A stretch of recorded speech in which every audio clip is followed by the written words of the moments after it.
Formal good morning to everybody, and welcome. Welcome to this workshop on vulnerable customers. It's nice to see some familiar faces, and if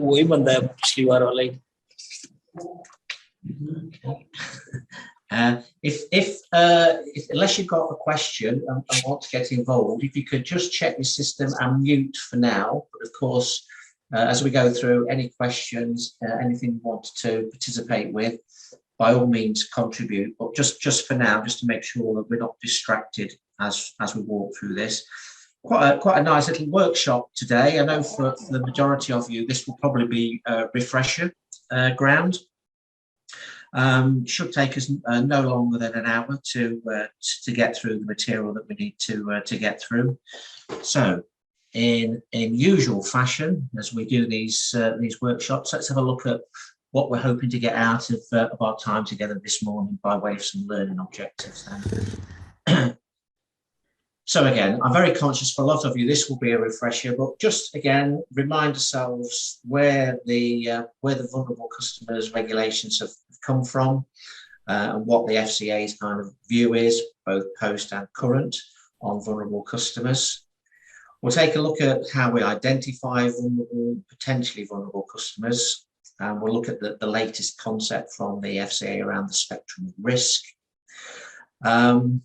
We'll look at vulnerable customers policy in the round. Gives you a chance, I guess, to check back in with your policy and just to make sure that it's evolving as it needs to evolve as things continue to do so in the marketplace.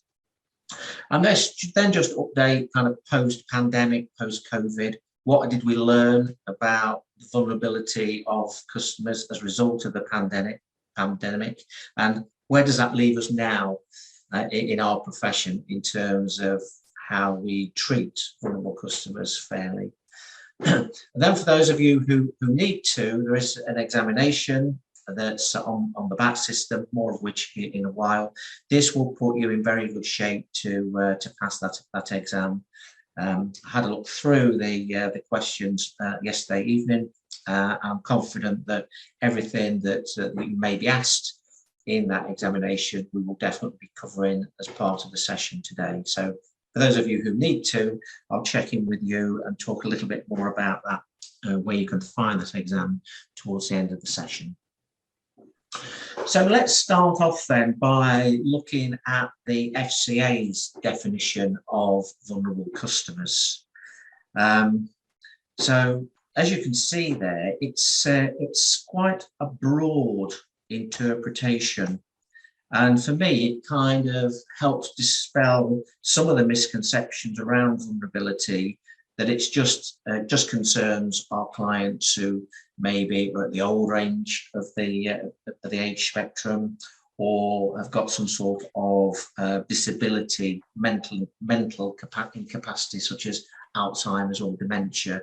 It's actually a much broader brush definition than that, because the reality is, and I think COVID was a very good illustration of this, that from time to time, it's quite probable that people are going to experience some type of vulnerability at some juncture within their life. And I guess this is why the FCA have kind of picked up on this and decided that vulnerability will sit alongside TCF as kind of front and center core to their objectives. So we know it's one of their key priorities. It has been for a number of years now, and it will be into the future.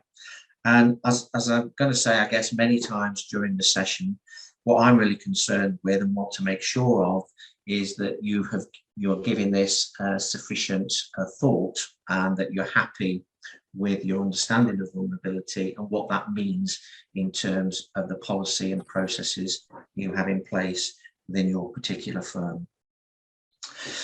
So why are the FCA so interested in vulnerability as an issue then?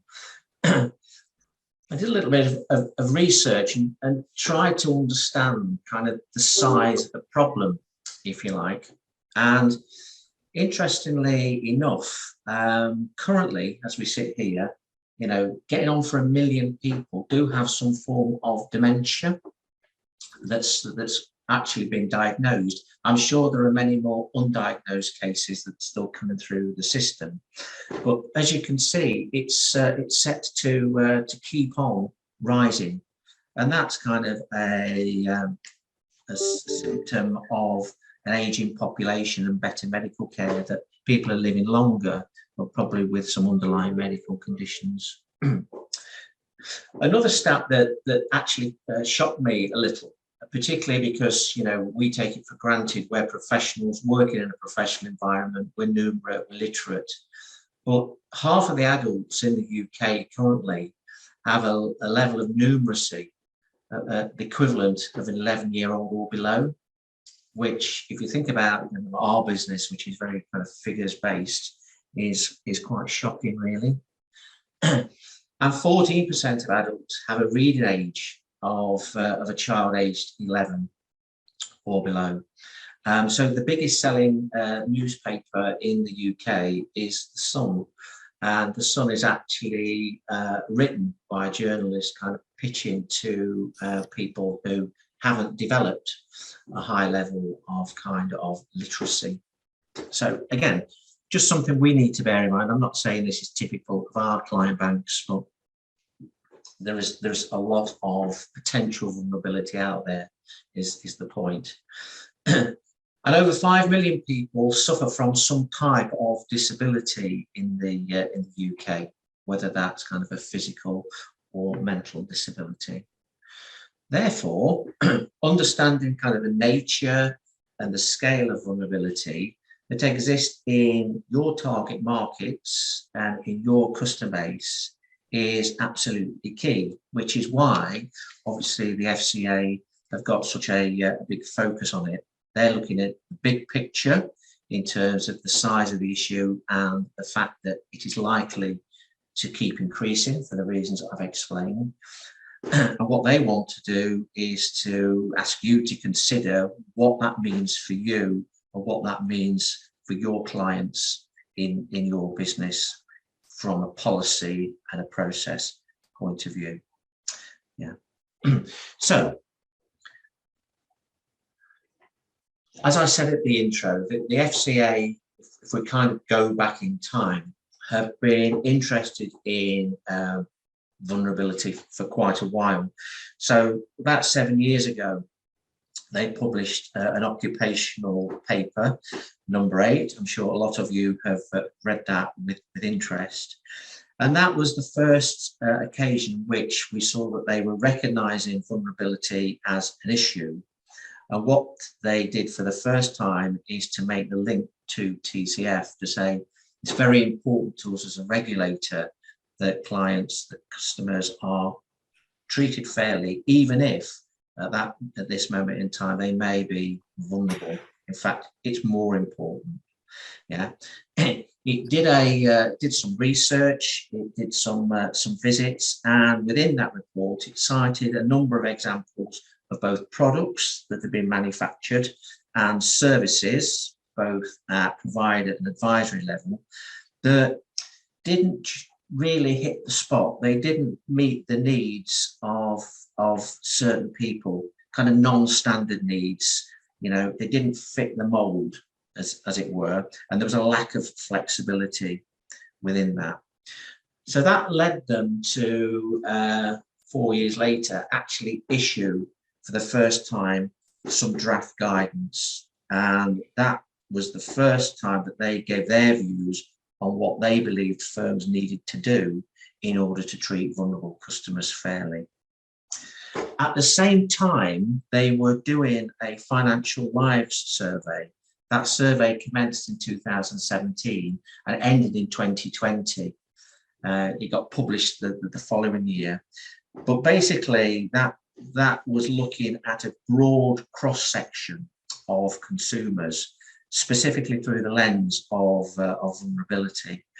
And I guess when you looked through that survey, if you were doing a kind of a scorecard on it, a report card, it would say, yeah, overall, there's some good practice out there. It's good in places, but we could certainly, as a sector, as an industry, do better.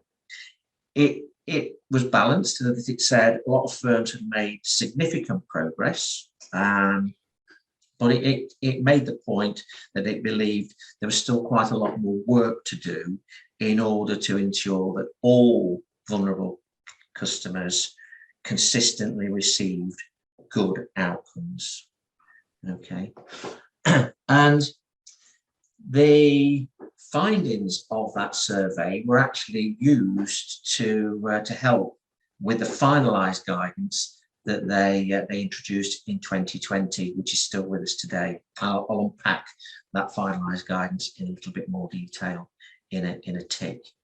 But as I'm sure you know from reading the Pinks or whatever, there is now another financial lives survey in progress. So it kicked off this year post kind of COVID, and they're just going to check back in again with a broad cross section of consumers. Just to be nosy, I've been on the FCA website and tried to have a look at the survey, but you have to be registered as a consumer. But no doubt they will be using that survey will last a year or so, and they will use that to update their guidance, because that is due for update in 2023, I believe. So in terms of the Financial Lives survey, as I said, this was quite interesting because it kind of straddled the COVID period. Before the COVID pandemic hit, what the Financial Lives survey had done is they extrapolated forward from the consumers it had talked to, and predicted that 24 million people potentially had the characteristics of vulnerability through whatever means. However, by October of the same year, as a direct result of the pandemic, it was thought, that number had increased by some 3 million. It's actually gone up by 3.7 million, because people, particularly the elderly people, found that they were more vulnerable because they are isolating, and they really felt they were at greater risk of vulnerability, which is interesting. And what will be interesting is, as the next survey gets underway, you would expect that figure to start to come back down, to start to decrease again. But it'll be interesting to see what post-shock waves remain within the vulnerability sector as a result of COVID. So let me just unpack, as I said, the finalised guidance. Again, I'm very conscious that with probably virtually everybody on the call, this is just a refresher, and it's something we've been living with for a number of years now. So they published the final guidance. It was informed, as I said, by that Financial Lives survey, and the thing was, it was effective immediately. So we're all kind of doing the vulnerable customers processes, and testament to that, we're on a training course today to make sure we can demonstrate that we're keeping our understanding up to date.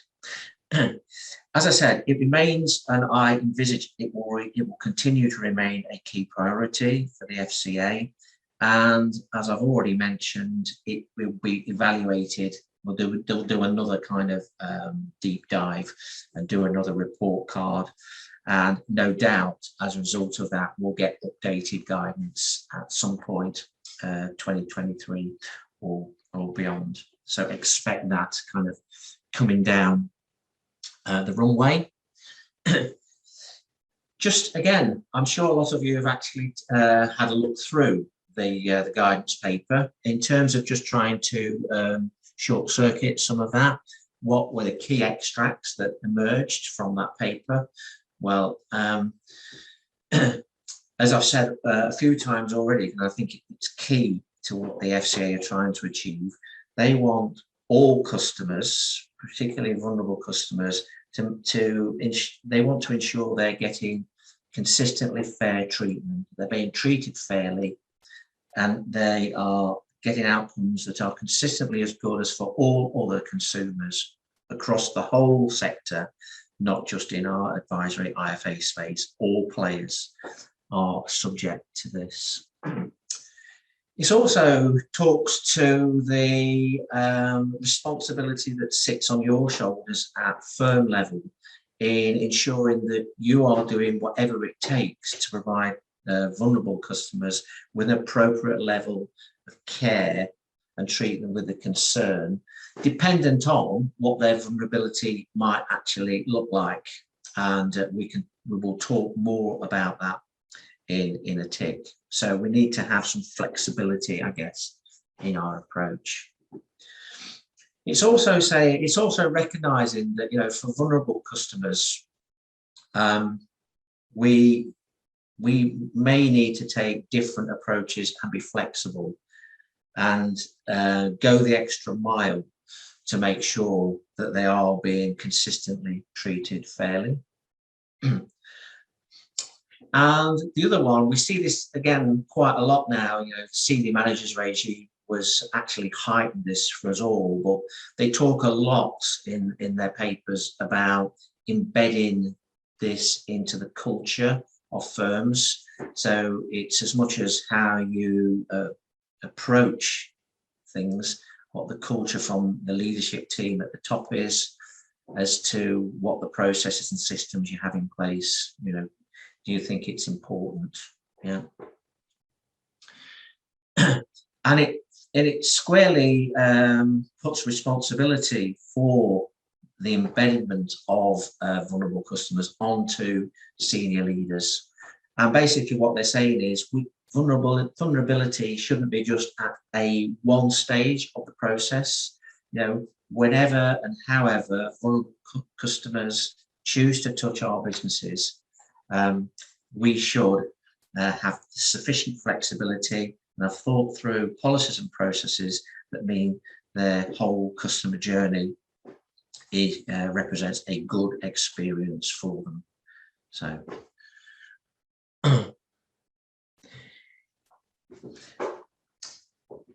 So in terms of trying to help understand where the FCA is coming from, as I said, I mentioned the senior managers regime just a while ago.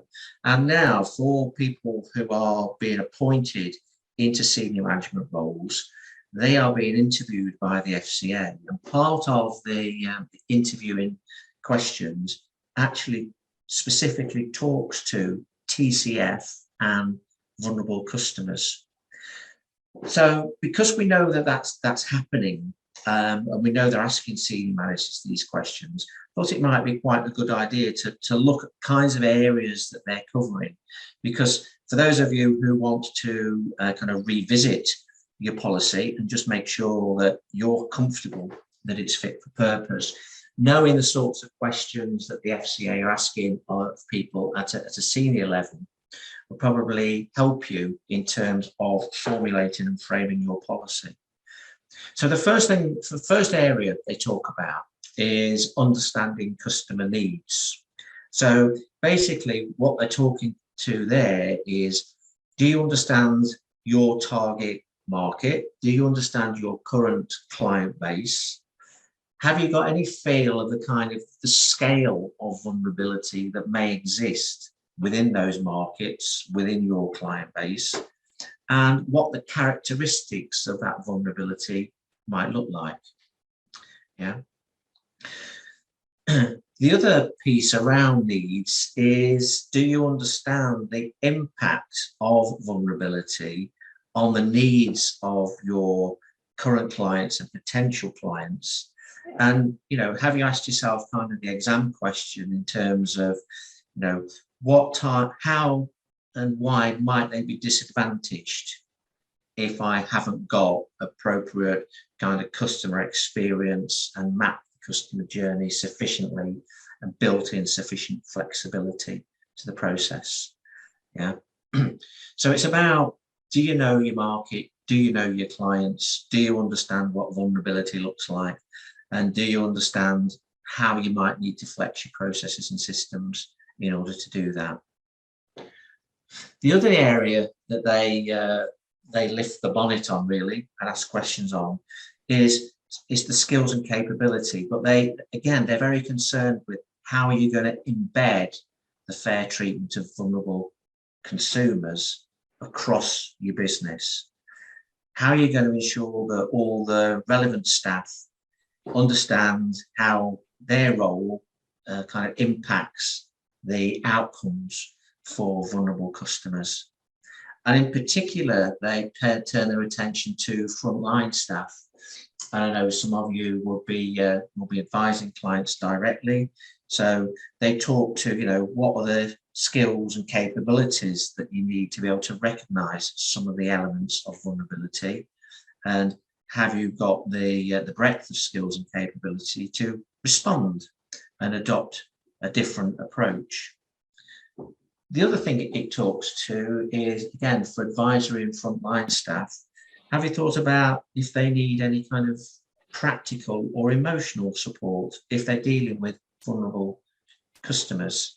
We can all think of examples, but one that spins into my head is if one of your clients is diagnosed with cancer. I'm thinking about that poor lady who's we know is dying of terminal bowel cancer. She's raised all this money, but if you drop that down into your business, you've got a client who's at end of life, probably dealing with some of your frontline staff. That's quite emotionally upsetting and draining potentially.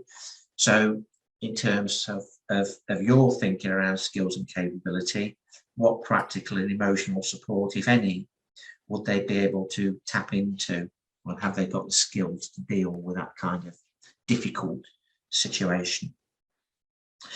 The other area that they're concerned with is kind of what's called product and service design. So product design is largely out of our hands. That's in the hands of the manufacturers, although I think we can have a role to play in kind of feeding back to them if their processes are quite clunky and don't fully serve the needs of vulnerable clients and are not TCF friendly.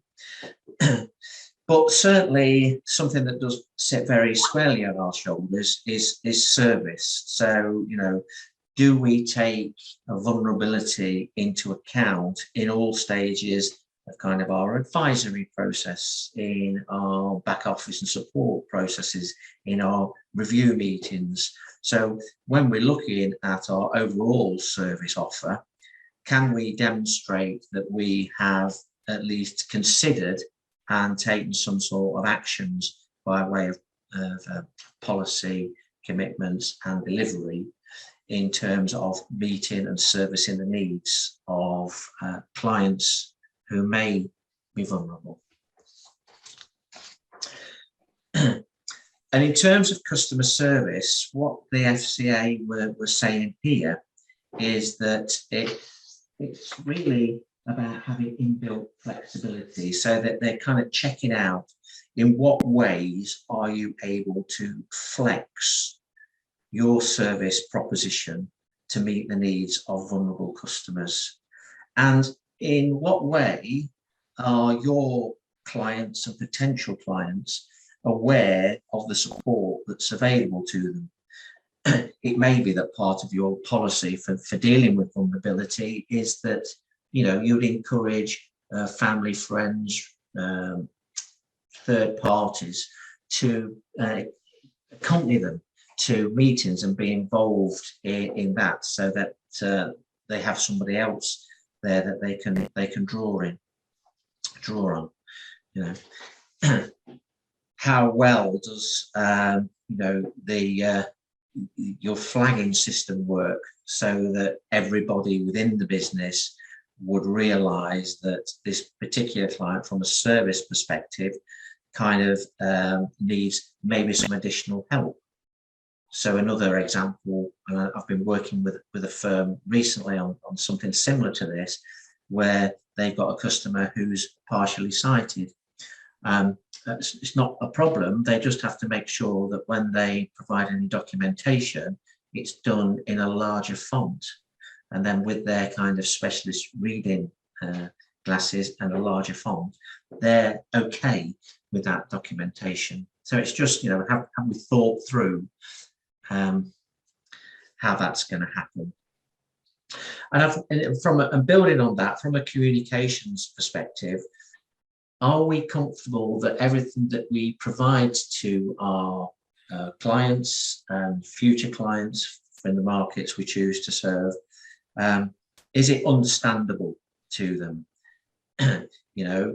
If it's a blind client, could you do something on audio so that they fully understand and have a record of what it is that has been agreed in the meeting?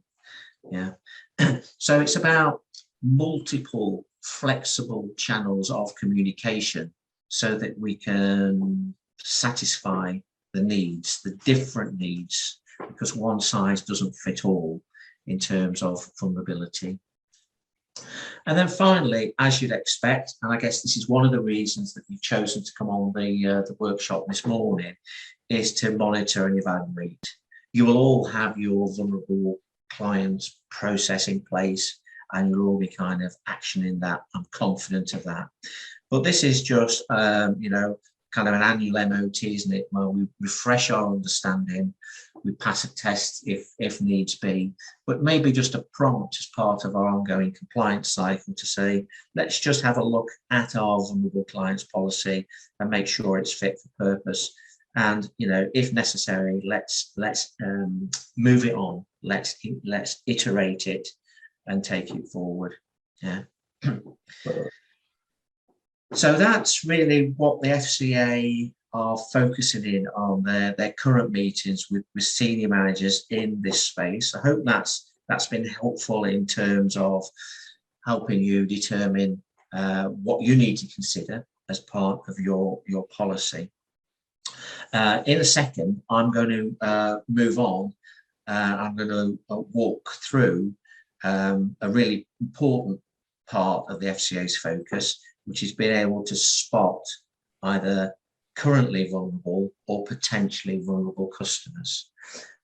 Just before I do that, I'm just going to hit the brake pedal, and if there's anything there that I haven't made clear, any questions that you have around that, this is your chance to fire away before I move on. Okay, brilliant. So as I said, as I walked through that previous slide, there is no one size fits all. There are different types of vulnerability. Some are more obvious than others. And I guess just before we start to consider what the different types of vulnerability are, I just make the point that, a lot of people who are vulnerable, it might not be obvious at first sight because people are very good at cloaking and hiding their vulnerabilities because, well, for many reasons, embarrassment would be one, and they've got coping mechanisms and strategies kind of in place that they follow. So in terms of vulnerability, the FCA, they're not prescriptive, but they've just come up with some sort of guidelines for consideration. They're saying the age of a client is something that you should consider when assessing whether or not they may or may not be vulnerable. And they've come up with an age of 70 plus, although this is absolutely not a set age. And if you think about it now, we've got a president of the United States who's in his 70s. The previous one was in his 70s. Yeah, so it's not age per se. It's just a benchmark where maybe a light would come on the dashboard and you would just consider, by virtue of age, are they more vulnerable than others? Yes or no? And on the other side of the coin, have they got sufficient kind of miles on the clock, really? If you're too young, you probably haven't got very much experience, financial services, be financially less savvy. Yeah, you've got the headset. Okay. The other thing is, might be some sort of physical impairment, whether that's the obvious kind of hearing or eyesight problems, or it might be some sort of long-term illness and incapacity that's making them more vulnerable. Another one that can be more difficult to spot is people who are undergoing stress and anxiety, again, because they have an ability to mask that. But, you know, there might be things going on in their life that means they're not fully in a position where they're 100% sound, and they may need some extra help. And another area where people try hard to mask is these low literacy and numeracy skills. So I think that primarily comes from a space of embarrassment in terms of not being numerate or literate. And, you know, some people have just not got financial savvy or capability skills. Again, are you comfortable and confident that where you're in those situations, you can spot the signs and take flex and make appropriate corrections to accommodate those? There are also things that potentially are more transient. You know, the big issues in life. I'm sure you've experienced this through your clients who've probably been made redundant. Maybe they've had a marital breakdown or lost a loved one, which certainly will impact them on an emotional level. And increasingly, you know, we've got the sandwich generation where maybe we've got clients who have got their own families, but also having to take on caring responsibilities for parents or their aged relatives, including, you know, operating power of attorney for them. So kind of emotionally squeezed, shall we say. It could be that, you know, we've got some sort of cultural barriers, English not being first language, lack of understanding of financial planning, or just quickly touch on kind of non-standard profiles, although I wouldn't have thought these figure much in anybody's client bank or on the call. Anybody who's got a non-standard profile for whatever reason. Not saying they will be vulnerable, any of these categories. These are simply areas that the FCA have flagged to say, you know, we don't expect you to be medical practitioners. We don't expect you to diagnose conditions. All we're expecting for you in your advisory role or in your compliance and supervisory role is to have some awareness of some of these indicators that may lead you, may cause you to suspect that someone ought to be treated as vulnerable. Okay. And building on that, the FCA have actually identified 4 key drivers of vulnerability. And again, I'm very conscious that for many of you on the call, this is simply a refresher. So as we've just looked at, you know, any health condition that impacts or affects a consumer's ability to carry out their day-to-day life is a driver of vulnerability. Not saying they are vulnerable, saying it's a potential driver that we all need to be aware of. So health. The other things we've just said is a life event. Yeah. If one of our clients experiences a life event, then potentially they could be more vulnerable at the stage that we are interacting with them in our businesses. The other area that's been identified by the FCA is an area we haven't yet raised, and this is where they talk to resilience, and they look at resilience in 2 ways really. One, emotional resilience, because of the impact maybe of a life event or an ongoing health condition, then you're kind of emotionally drained. Yeah, so you've got low emotional resilience, which couldn't be making you much more vulnerable. And I think we saw lots of examples of that in the COVID pandemic, where people's tanks were drained, and from an emotional resilience perspective, you know, they were kind of running on empty, really. The other type of resilience is the one you're much more used to in your advisory processes, because this is talking to financial resilience. So, are you resilient to any financial shocks that might be coming your way? And if they're not, and they've got a lack of resilience, again, that might make them very vulnerable at that moment in time. And the final driver the FCA identified was around capability. And this is just like, really for me, low knowledge and understanding of financial planning matters, or either, a lack of understanding of numeracy and literacy, and the accompanying kind of low confidence that might go with that, and knowing where to go for help. So at a high level, those are the drivers of vulnerability that the FCA have identified. And when they first came up with this kind of concept, they kind of had three different categories. They'd say, right, using your understanding of vulnerability, kind of the indicators, you could hopefully categorize clients into, are they vulnerable? Are they potentially vulnerable or not vulnerable? And that was quite a blunt instrument, if you like, in terms of categorization. So what you will have seen is there was an involvement in the FCA's thinking, which I think is a really good development, because they've come up with the concept of a spectrum of risk.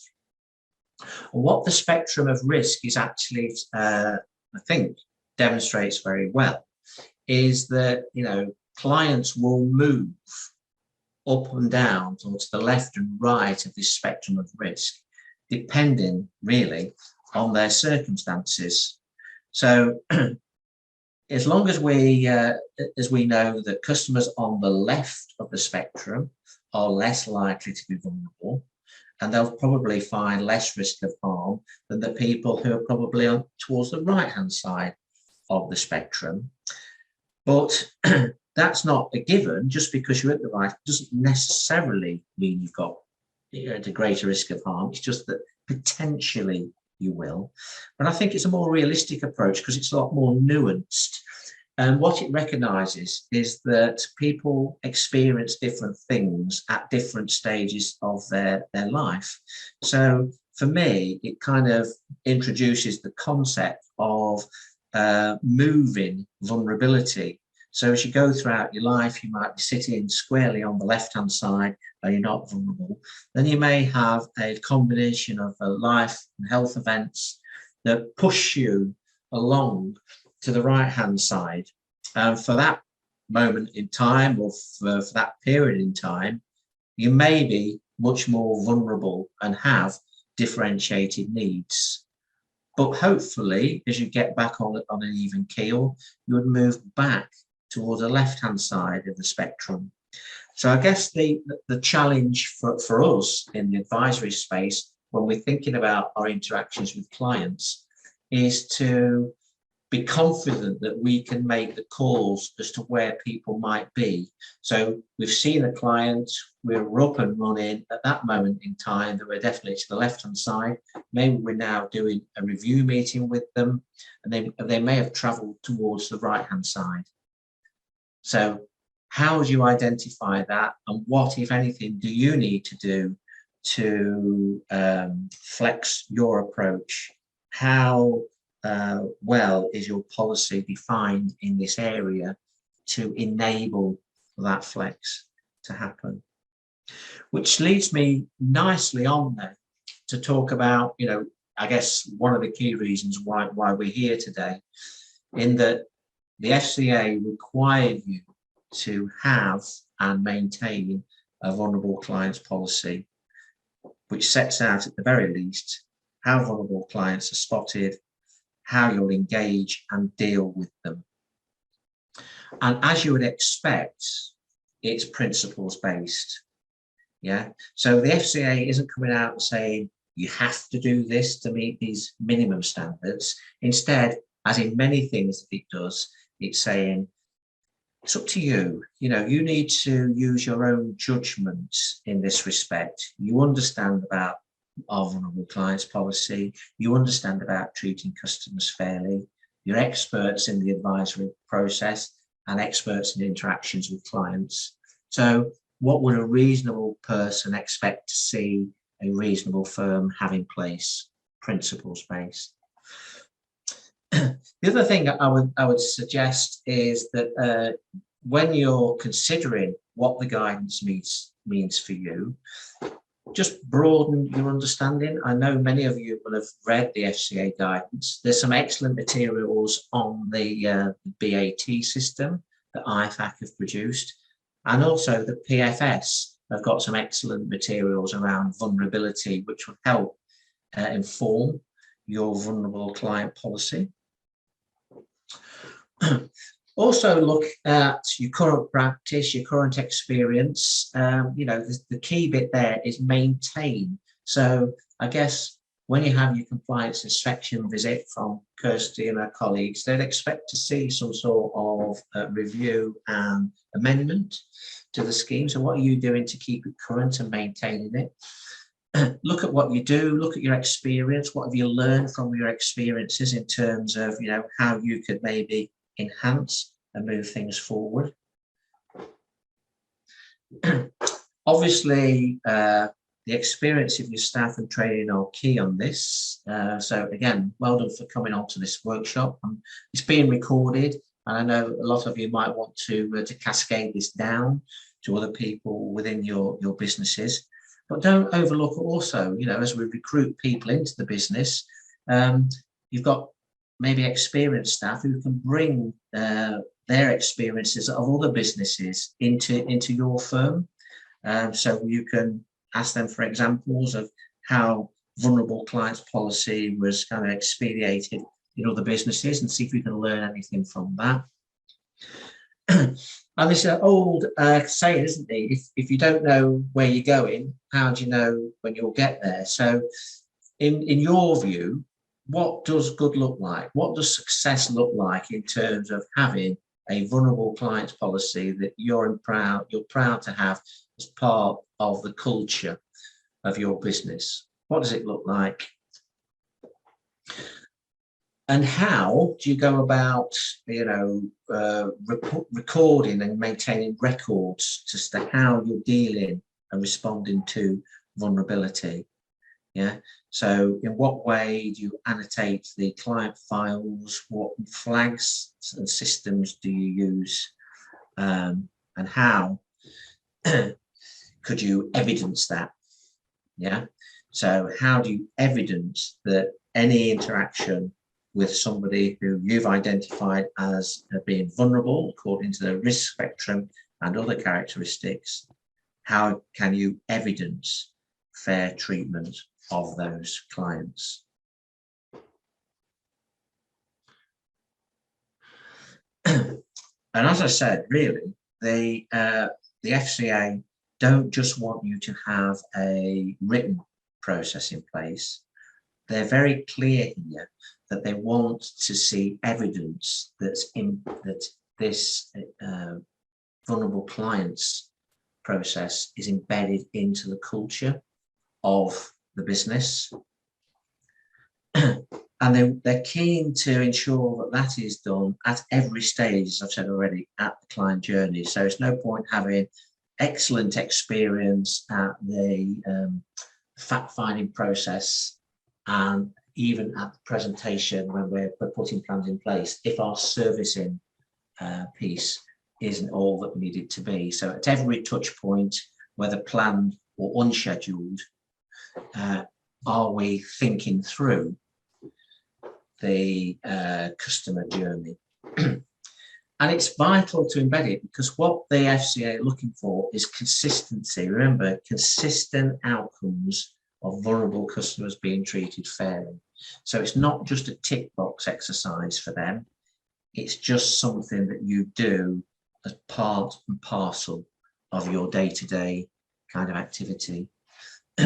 Therefore, the communication of and the training in vulnerable clients is key.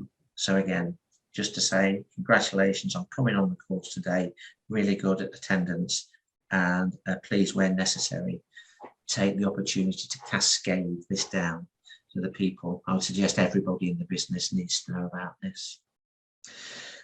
So in terms of putting a policy in place, what sorts of things do you need to consider then?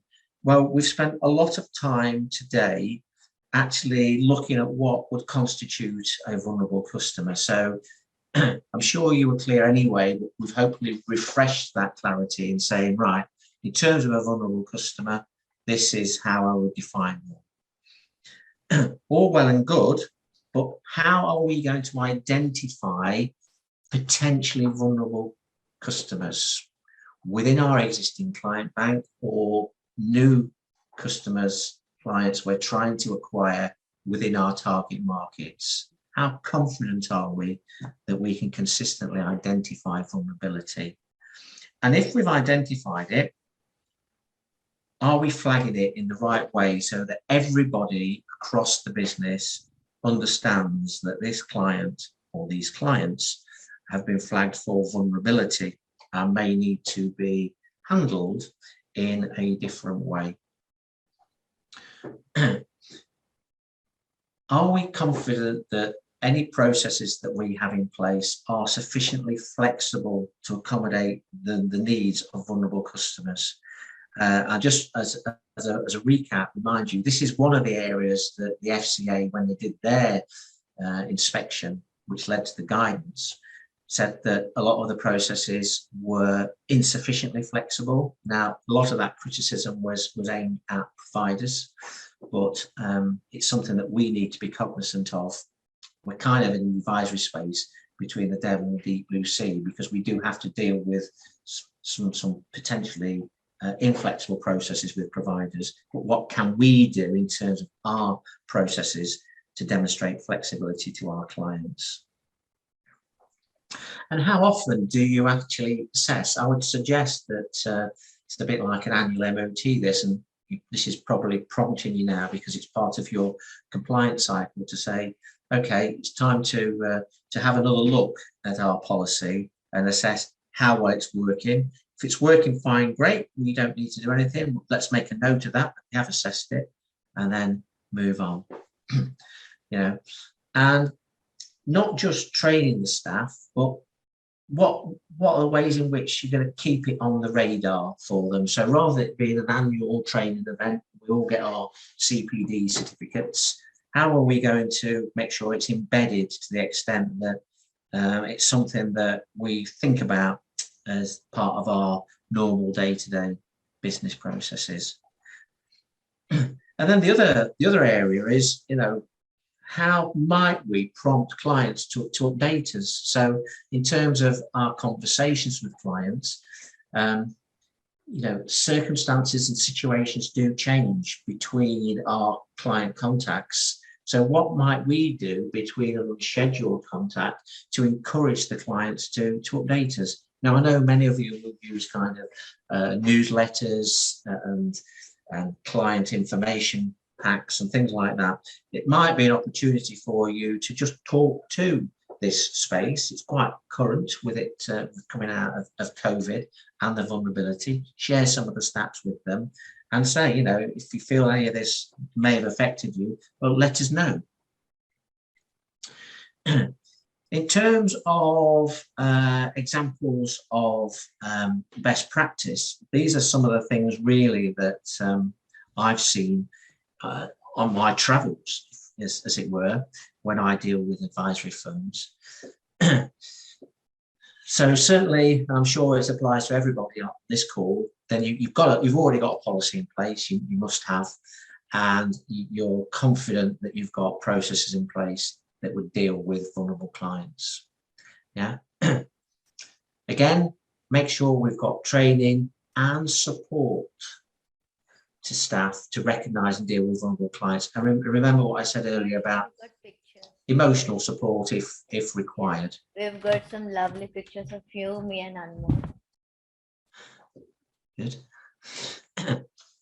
Some of the bigger firms that I work with actually have got somebody who sits in the business who's there as a champion, and they normally do vulnerable clients and TCF, and they're there to act almost as a conscience within the business to provocate the management team into, are we confident that we're doing everything that we need to do, not just from a regulatory perspective, but from a way we want, what's congruent with our business values, how aligned are we? We wanted to make sure that we're doing this. The other thing is, again, I've seen lots of examples of multiple channels of communication. So, let's think outside the box. If clients have got different needs in terms of their vulnerability, how effective are we at offering up to them different methods and channels of communication? And then again, do you proactively suggest, if you suspect somebody is potentially vulnerable, that they have somebody else present in the meetings for a bit of moral support, somebody who can listen to what's being said, and somebody they can talk to about the meeting interaction afterwards to help them understand fully what it is that they're going to commit to in terms of their financial planning. We're all time poor, we all allow a certain amount of time to do whatever. Are we confident that our clients have got sufficient time? Remember what we said about the low levels of verbal skills, literacy. Do we need to give clients more time to read documents so they don't feel pressurized into making decisions? We'll probably have a process where it's kind of a one-stop approach to presenting and closing out the meeting from an advisory point of view. If the client is vulnerable, maybe we need to just chunk that down and have additional meetings to make sure that we're taking them with us along the journey. And like most things, have we got good MI in place to monitor our performance against the policy and processes that we've put in place for ourselves to identify how we're doing, but more importantly, how we might want to evolve our plans. So as I said at the start, I thought it'd be quite interesting just to, as we get towards the end of the meeting, just talk about the impact of COVID and what that means for vulnerability. I think as we saw right at the start, the Financial Lives Survey actually showed how the nature and scale of vulnerability can change. Remember, it increased within a few short months, 6 months, by 3.7 million in terms of people feeling vulnerable. So the pandemic and lockdown exacerbated the challenge for those clients who are vulnerable. And even post-pandemic, the elderly is still continuing to report feelings of isolation, even though lockdown restrictions have ended. This almost created some ingrained behaviours of lack of confidence. There's also, as you know, a big backlog of NHS patients waiting for A, diagnosis and B, treatment. So it was in the media just this week about cancer treatments, about how long the backlog is. Imagine you've got a client who may be waiting even for a diagnosis and has got concerns, let alone getting onto the conveyor belt for treatment. Think about that risk spectrum. They might well be moving towards the right as we speak. Yeah, so my provocation is, what systems and processes do you have in place? How confident are you that you could spot that and make an assessment as to whether or not they now fall under the category of vulnerable? And the other things is, as we're doing today, this has become a way of life for us, hasn't it? Virtual meetings. And I know a lot of the firms I work with still use this technology to have virtual client meetings, and there's nothing at all wrong with that. It's here to stay, but it has made the identification and evaluation of vulnerability, in my opinion, a lot harder. It's not like sitting in a client's front room with a cup of coffee and seeing all their body language, etc. it's made your role harder in terms of identifying and evaluating vulnerability. Okay, so to summarize then, we've said that vulnerability probably exists on a bigger scale than may first be apparent. Yeah, and we looked at some of those statistics, and in particular, the FCA believing that current form, somewhere between 24 and 27 million people may be displaying characteristics of vulnerability. So, you know, within the population, that's a fairly significant chunk, which is why the FCA taking this very seriously, and it's core to their priorities. What we have identified is that the FCA determined 4 key drivers of vulnerability, and we talked to each of the health, life events, resilience and capacity issues. And what we said there is, it doesn't necessarily follow that just because you're 70 plus, you will be vulnerable. These are merely indicators that might get you to think, there could be vulnerability here. I'm not a medical practitioner, I'm not going to be a medical practitioner, but there could be vulnerability. So what we've said is, vulnerability may include people who are elderly, may include people at the other end of the age spectrum. It could include individuals who've got low literacy, numeracy, IT skills, or other kinds of learning difficulties. People who've got debilitating illnesses, long-term chronic conditions, or maybe experiencing symptoms of something that they're particularly worried about from a health perspective, or they may have suffered a life-changing event, redundancy, divorce, lost a loved one. Again, potential flags. And what we did is we looked at that spectrum of risk and we said, okay, rather than just try and drop people into buckets of vulnerable, potentially vulnerable or non-vulnerable, let's be a little bit more nuanced, let's be a little bit more sophisticated and understand that because of the nature of these drivers of vulnerability, then it is more likely that people will move along a spectrum of risk as their circumstances change for whatever reason. Yeah, and we need to be alive to that and flexible. And then we went on to talk to the fact that the FCA really don't see this as a tick box exercise. They see it in very much the same way as they see TCF, where they are expecting this to be embedded into the culture of the firm and expect to have evidence that you have policies and processes in place that are flagging, identifying, flagging and dealing with vulnerable customers to make sure they get consistently good outcomes. Again, I mentioned this before, but a plug and an advert for IFAC. There, you know, you're not on your own with this stuff. There's some great resources available on the BAT system. So there's a whole plethora of documents that you can download to build your understanding or use for training other people. And for those of you who need to, in the T&C section, you'll find the vulnerable clients examination. Okay, as I said earlier, I'm very, very confident that we've covered everything that you will need to be successful. As you can see, I just managed to squeak it there. So in the final instance then, let's just revisit the learning objectives that we set for ourselves about an hour ago this morning.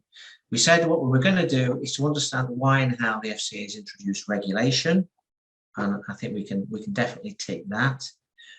We spent a long time identifying how to understand, understanding how to identify potentially vulnerable clients, and also why, therefore, you need a policy in place and what that policy may comprise of. So we've shared some best practice around that. And finally there, we've just looked at how, you know, the current climate, that post-COVID and the NHS kind of crisis might be playing into vulnerability and how it may affect current clients in your target market. Yeah. And latterly, for those of you who need to, hopefully now you're much more confident. I'd recommend that you get on and do this just as quickly as possible, get that exam out of the way. So that really concludes today's workshop on vulnerable clients. For those of you, I know a lot of you like to evidence your learning through a CPD certificate. As usual, I think a lot of you have got my email address. If you haven't, there it is. Take a screenshot or take a photograph.